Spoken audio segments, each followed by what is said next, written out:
అవకాశాలు కల్పిస్తే ఇక్కడే ఉండేవాళ్ళు. ఎందుకు పోయారు? అవకాశాలు లేకుండా పోయారు. అలాంటి వాళ్ళకి మేము ఓటు ఇవ్వమంటే కరెక్ట్ కాదు. అది వెరిఫై చేసుకోవాలి. అక్కడ వేయకుండా ఇక్కడ వేస్తే ఎలాంటి తప్పులు.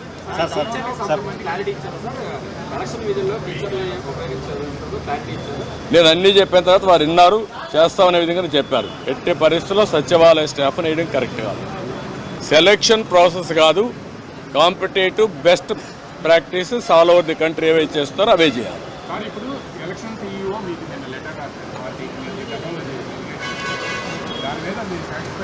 లేదు, దాని మీద కూడా మేము చెప్పాం.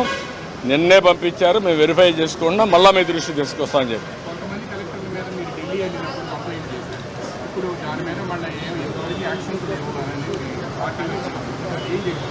ఈరోజు కూడా మళ్ళీ మేము చెప్పాం. ప్రతి ఒక్క ఆఫీసర్ పైన మేము స్పెసిఫిక్ ఎవిడెన్స్ ఇచ్చాం. దానిపైన లాజికల్గా యాక్షన్ తీసుకోవాలి. క్రిమినల్ ప్రాసిక్యూషన్ కూడా చేయాలి. సార్, ఇది తిరుపతి ఎంపీ ఎలక్షన్ నుంచి బై ఎలక్షన్ నుంచే ఇది స్టార్ట్ అయింది సార్, ఫోకస్ అయింది. కానీ 2 years అయినా అవి కూడా ఇచ్చాం. మరి తిరుపతి బై ఎలక్షన్లో జరిగింది, గ్రాడ్యుయేట్స్ కాన్స్టిట్యున్సీ ఎలక్షన్లో జరిగింది, 2019 జరిగాయి. జరిగిన తర్వాత మీరు యాక్షన్ తీసుకోలేదు కాబట్టి వీళ్ళు ఏమీ కాదని ధైర్యంతో ఉన్నారు. నేను ఈ విషయం కూడా వారికి చెప్పింది, ఎలక్షన్ కమిషన్ అనేది ప్రాసిక్యూట్ చేయడానికి కూడా మీకు అధికారం ఉంది. ఇమ్మీడియట్గా మీరు అవన్నీ చేస్తే భయపడతారు.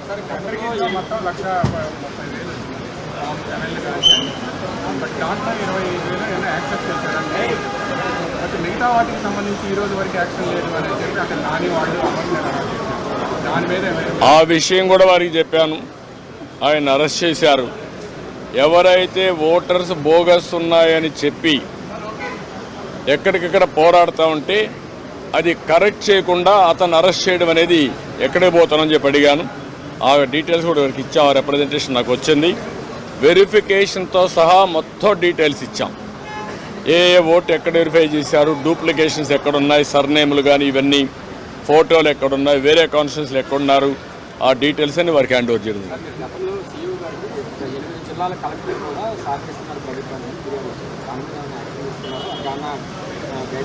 వారు చెప్పింది ఏంటంటే, మేము ఇంతవరకు కొన్ని యాక్షన్స్ తీసుకున్నాం, మళ్ళీ మీకు కమ్యూనికేట్ చేశాం. మళ్ళీ మీకు ఏదైనా గ్రీవెన్స్ ఉంటే మేము చెప్పాము, మళ్ళీ ఎప్పుడెప్పుడు చెప్తామంటే నిన్నే ఇచ్చారు కాబట్టి మీరు చూసి చెప్పన్నారు.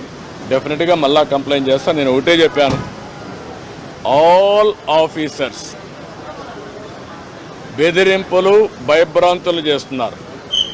ఒక చీఫ్ సెక్రటరీ ర్యాంక్ ఆఫీసరే ఎలక్షన్ కమిషనర్గా ఉంటే కేంద్ర ప్రభుత్వాన్ని ప్రొటెక్షన్ అడిగే పరిస్థితికి వచ్చాడు. అదే ఎగ్జాంపుల్ వారికి చెప్పాను. ఇప్పుడు ప్రతి ఒక్క ఆఫీసర్ మీద, అది కలెక్టర్ కావచ్చు, ఎస్పీ కావచ్చు, కింద ఆఫీసర్లు కావచ్చు, బెదిరించడం, బ్లాక్మెయిల్ చేయడం, ఒకవేళ కానీ వినకపోతే కేసులు పెట్టడం, అరెస్ట్ చేస్తామని థ్రెటన్ చేయడం, ఇవే జరుగుతున్నాయి. ఇలాంటి జరిగినప్పుడు మీరు ఫర్మ్గా ఉంటే తప్ప ఇక్కడ ఫెయిర్ ఎలక్షన్ జరగవని చాలా స్పష్టంగా చెప్పారు.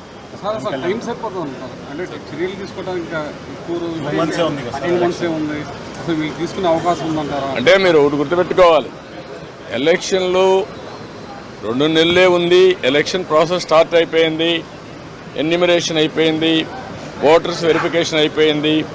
ఆ డేట్ కూడా ఈ నెల 24వ తారీఖు డేట్ కూడా ఇచ్చేశారు. ఇవన్నీ అయినాయి. కానీ ఫర్మ్గా ప్రతి ఒక్కటి ఎలక్షన్ కమిషన్ కానీ అనుకోకపోతే ఇంకా స్లిప్ అయ్యే అవకాశం ఉంటుంది. టైం ఇంకా మీకు తిరిగి రాదు. Election day is decided, polling day is decided, counting day కూడా డిసైడ్ అయిపోతుంది 2-3 రోజుల్లో. అది కాదు ఇక్కడ ఇష్యూ. వీళ్ళెంత ఫర్మ్గా ఇప్పుడు ఇంతవరకు చేసిన ప్రాసెస్ ఎట్లుందో చూడడానికి వచ్చారు.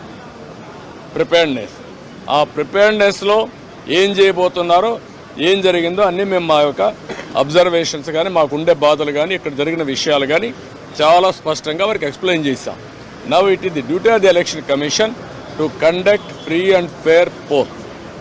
నేను అది కూడా చెప్పాను. ఒకప్పుడు ఎలక్షన్ కమిషన్ లేనప్పుడు కూడా నేను ఎన్నికల్లో పోటీ చేశాను. తర్వాత ఎలక్షన్ కమిషన్లు రాజ్యాంగబద్ధంగా వచ్చాయి. అప్పుడు కూడా ఇంత ఘోరాలు జరగలేదు.